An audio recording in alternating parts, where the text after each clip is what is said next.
ಆತ್ಮೀಯ ಮತದಾರ ಬಂಧುಗಳೇ, ನಿಮ್ಮೆಲ್ಲರಿಗೂ ನಮಸ್ಕಾರ. ಇಂದು ನಾನು ವಿಶೇಷ ಸಮಗ್ರ ಪರಿಷ್ಕರಣೆ ಅಂದರೆ SIRಗಾಗಿ ನಿಮ್ಮ ಎನ್ಯುಮರೇಷನ್ ಫಾರ್ಮ್ ಹೇಗೆ ಭರ್ತಿ ಮಾಡಬೇಕು ಎಂಬುದರ ಬಗ್ಗೆ ಮಾಹಿತಿ ನೀಡಲಿದ್ದೇನೆ. ಮೊದಲನೆಯದಾಗಿ ಭಾಗ 1 ನೋಡಿ. ಈ ಭಾಗದಲ್ಲಿ ನಿಮ್ಮ ವಿವರಗಳನ್ನು ಈಗಾಗಲೇ ಮುದ್ರಿಸಲಾಗಿದೆ. ನಿಮ್ಮ ಹೆಸರು, ಮತದಾರರ ಗುರುತಿನ ಚೀಟಿ ಅಂದರೆ ಎಪಿಕ್ ಸಂಖ್ಯೆ, ವಿಳಾಸ, ವಿಧಾನಸಭಾ ಕ್ಷೇತ್ರ ಮತ್ತು ನಿಮ್ಮ ಹಳೆಯ ಭಾವಚಿತ್ರಗಳನ್ನು ಮುದ್ರಿಸಲಾಗಿದೆ.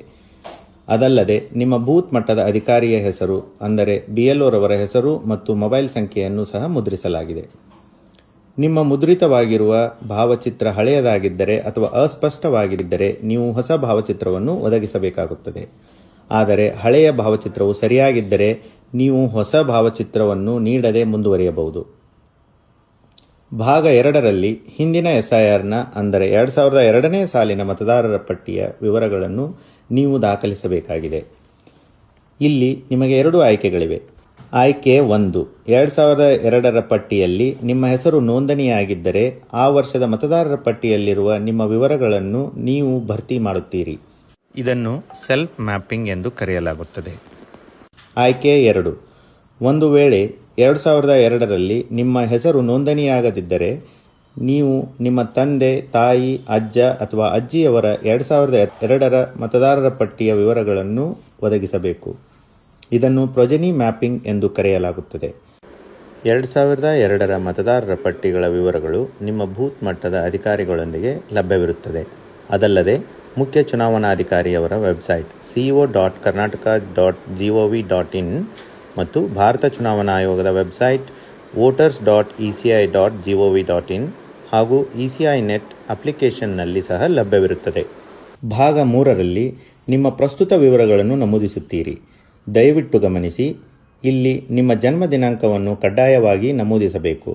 ಆದರೆ ನಿಮ್ಮ ಆಧಾರ್ ಮತ್ತು ಮೊಬೈಲ್ ಸಂಖ್ಯೆಗಳನ್ನು ನಮೂದಿಸುವುದು ಐಚ್ಛಿಕವಾಗಿರುತ್ತದೆ.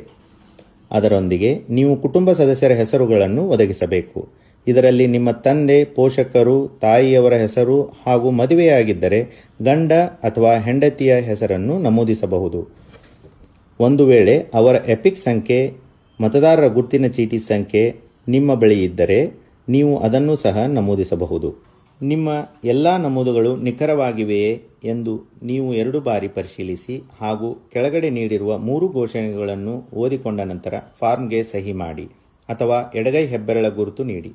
ನಿಮ್ಮ ಅನುಪಸ್ಥಿತಿಯಲ್ಲಿ ನಿಮ್ಮ ಪರವಾಗಿ ನಿಮ್ಮ ಕುಟುಂಬದ ಯಾವುದೇ ವಯಸ್ಕ ಸದಸ್ಯರು ನಿಮ್ಮೊಂದಿಗಿನ ಸಂಬಂಧವನ್ನು ನಮೂದಿಸಿ ಸಹಿ ಮಾಡಬಹುದು. ಸಹಿ ಮಾಡಿದ ನಂತರ ಫಾರ್ಮ್ ಅನ್ನು ನಿಮ್ಮ ಬೂತ್ ಮಟ್ಟದ ಅಧಿಕಾರಿಯವರಿಗೆ ಅಂದರೆ BLOರವರಿಗೆ ಹಸ್ತಾಂತರಿಸಿ. ನಂತರ BLO ಸ್ವತಃ ಫಾರ್ಮ್ಗಳಿಗೆ ಸಹಿ ಮಾಡುತ್ತಾರೆ. ಅವರು ಅಧಿಕೃತ ದಾಖಲೆಗಳಿಗಾಗಿ ಒಂದು ಪ್ರತಿಯನ್ನು ಇಟ್ಟುಕೊಳ್ಳುತ್ತಾರೆ ಮತ್ತು ಇನ್ನೊಂದು ಪ್ರತಿಯನ್ನು ನಿಮಗೆ ಹಿಂತಿರುಗಿಸುತ್ತಾರೆ. ದಯವಿಟ್ಟು ಈ ಹಿಂತಿರುಗಿಸಿದ ಪ್ರತಿಯನ್ನು ಸುರಕ್ಷಿತವಾಗಿಟ್ಟುಕೊಳ್ಳಿ, ಏಕೆಂದರೆ ಇದು ನಿಮ್ಮ ಅಧಿಕೃತ ಸ್ವೀಕೃತಿಯಾಗಿರುತ್ತದೆ. ವಿಶೇಷ ಸೂಚನೆ: ಎನ್ಯುಮರೇಷನ್ ಫಾರ್ಮ್ ಜೊತೆ ಯಾವುದೇ ದಾಖಲೆ ಒದಗಿಸುವ ಅವಶ್ಯಕತೆ ಇರುವುದಿಲ್ಲ.